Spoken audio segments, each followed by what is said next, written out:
नमस्कार। NEET entrance exam हुआ है अभी रिसेंटली 2023 का रिज़ल्ट भी आया है, तो उसको लेके थोड़ा कुछ ऐसा मुझे लगा कि उस पर एक व्यंग्यात्मक कविता लिखी जा सकती है। तो मैंने एक कविता लिखी है नीट एग्ज़ाम से रिलेटेड, तो आप लोग सुनिएगा, इसे अच्छी लगेगी आपको। और इसमें आपको व्यंग के साथ सच्चाई भी दिखाई देगी कि अच्छे बच्चे का नुकसान तो होता है। तो आप इसे सुनिएगा, आपको व्यंग भी मज़ा भी आएगा, और थोड़ा ध्यान पूरी सुनिएगा तो आपको मज़ा भी आएगा और आप सच्चाई से रूबरू भी होंगे। तो कविता कुछ इस प्रकार है कि नीट एक ऐसा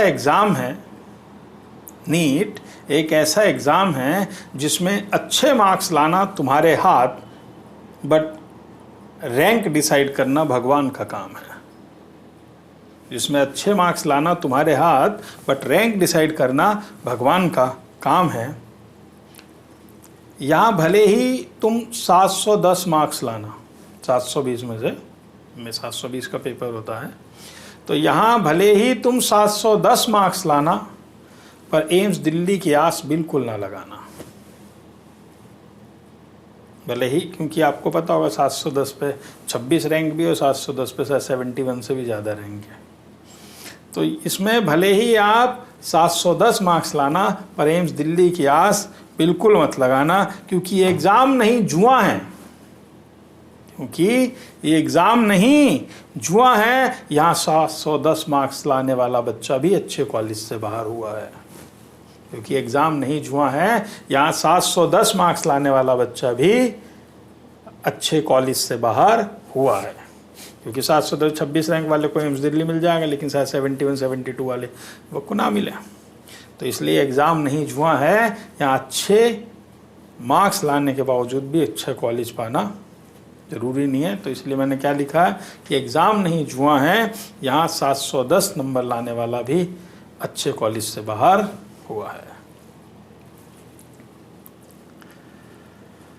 फिर जो नई शिक्षा नीति आई थी गवर्नमेंट ऑफ इंडिया की, उसमें और नीट में थोड़ा अंतर देखना। पेपर तो सभी देखते होंगे, आपने लाखों बच्चों ने पेपर दिया है, 22 लाख बच्चों ने पेपर दिया है, तो आप देखना ज़रा बायो का पेपर मिला के, औरों का भी केमिस्ट्री का मिला के देख सकते हो। नीट वाला टेस्ट पेपर ऐसा बनाता है कि हर बच्चा भर भर के मार्क्स पाता है। नीट वाला टेस्ट पेपर ऐसा बनाता है कि हर बच्चा मार्क्स भर भर के पाता है। फिर देखो खेल अब शुरू होता है, अगली लाइन में बता रहा हूँ। नीट वाला टेस्ट पेपर कुछ ऐसा बनाता है कि हर बच्चा मार्क्स भर भर के पाता है। फिर समान मार्क्स पाने वालों में भी रैंक का बंटवारा कुछ ऐसे होता है। फिर समान मार्क्स पाने वाले बच्चों में भी रैंक्स का बंटवारा कुछ ऐसे होता है कि कोई हंसता है और कोई रोता है। क्योंकि आपने देखा होगा कि 680 मार्क्स लाने वाले में कम से कम 500-600 रैंक का डिफरेंस है। कि अगर मान लो किसी की 500 है तो किसी की 600 होगी, मार्क्स दोनों के सेम है, बल्कि और ज़्यादा ही होगी। मैं तो 100 मार्क का डिफरेंस बता रहा हूँ, 500-700-800 तक का, हज़ारों का भी डिफरेंस हो सकता, 6-6 हज़ार रैंक का डिफरेंस होता है ना। तो वही मैंने लिखा कि समान मार्क्स पाने वालों में भी रैंक्स का बंटवारा कुछ ऐसे होता है कि कोई हंसता है, कोई रोता है। अब आप बोलोगे जी इतने सारे बच्चे दे रहे हैं तो रैंक कैसे डिसाइड करेंगे? वो फिर आप 2 एग्ज़ाम करा लो। आईआईटी में भी तो 2 होते हैं, आईआईटी का अलग होता और ट्रिपल ई का, जिसे जी मेंस बोलते हैं, उसका अलग होता। तो आप एम्स के एग्ज़ाम अलग से करा सकते हो, सेंट्रल यूनिवर्सिटीज़ के एग्ज़ाम अलग करा सकते हो। इंजीनियरिंग के साल में 2 एग्ज़ाम होते हैं, मेडिकल के भी 2 हो सकते हैं। ये भी तो, मेडिकल वाला बच्चा भी तो इसी देश का निवासी है। जैसे इंजीनियरिंग देने वालों के 2 एग्ज़ाम होते हैं, ऐसे इनके भी हो सकते हैं। आईआईटी का और ट्रिपल ई का, जी का एग्ज़ाम अलग, ट्रिपल ई का एग्ज़ाम अलग होता। तो ऐसे एम्स का और बाकी जो नीट है वो अलग एग्ज़ाम हो सकते हैं, पहले होते थे। तो सॉल्यूशंस तो बहुत हैं अगर करने चाहें तो, खैर वो अलग बात है। मैं तो पोएम पे आता हूँ कि बाद में रैंक्स का बंटवारा कुछ ऐसे होता है कि समान मार्क्स पाने वाला कोई बच्चा अच्छी रैंक ला के खुश होता है और कोई रोता है। फिर नई शिक्षा नीति जो कहती है, और उसमें और नीट वालों में क्या अंतर है उसे देखो। वैसे नई शिक्षा नीति बच्चों में रटने की आदत छुड़वाने का दावा जताती है। वैसे नई शिक्षा नीति बच्चों में रटवाने की आदत छुड़वाने का दावा जताती है, और नीट वाली एनसीईआरटी लाइन बाय लाइन रटवाती है। बच्चा कुछ नहीं जानता, समझ में उसे कुछ नहीं आता। आप देखना कॉपियाँ लाल पीली कर रखी हैं, एनसीईआरटी रट रखी है, लाइनों को मतलब नहीं पता, पूरी रट रखी है, पर रटताया होता हुआ तो कुछ नहीं उसे। तो इसीलिए मैं क्या कह रहा हूँ, नई शिक्षा नीति कहते हैं हम रटवाने की आदत नहीं डालेंगे बच्चे में, हम उनमें रीजनिंग डेवलप करेंगे, एनालिटिकल अप्रोच डेवलप करेंगे, और 30 लाख बच्चे एनसीईआरटी रट रहा है जो नीट एग्जाम देने वाला।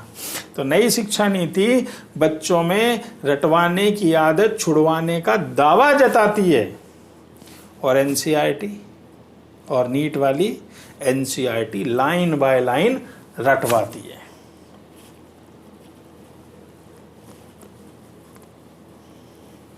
ठीक है, इसलिए रैंक का इतना डिफरेंस है, तो अब मेरा सजेशन है, ये सजेशन भी सुन लो। इसलिए नीट देने वाले प्राणी, इसलिए नीट देने वाले प्राणी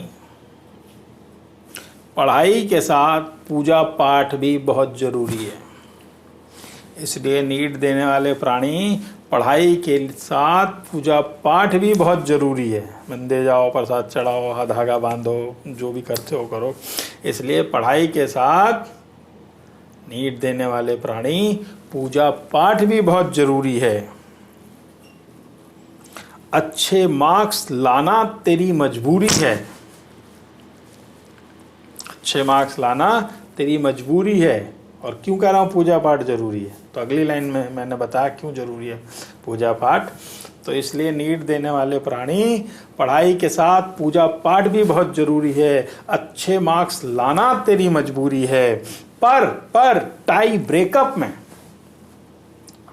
तेरे हाथ में नहीं है, मार्क्स लाना तेरे हाथ में। इसलिए पढ़ाई के साथ पूजा पाठ भी जरूरी है। अच्छे मार्क्स लाना तेरी मजबूरी है। पर टाई ब्रेकअप में दूसरे को हराकर बेहतर रैंक लाने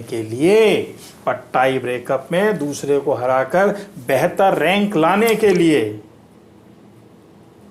कड़ी मेहनत से कहीं ज़्यादा अच्छी किस्मत ज़रूरी है। कड़ी मेहनत से कहीं ज़्यादा अच्छी किस्मत ज़रूरी है। अच्छी किस्मत ज़रूरी है।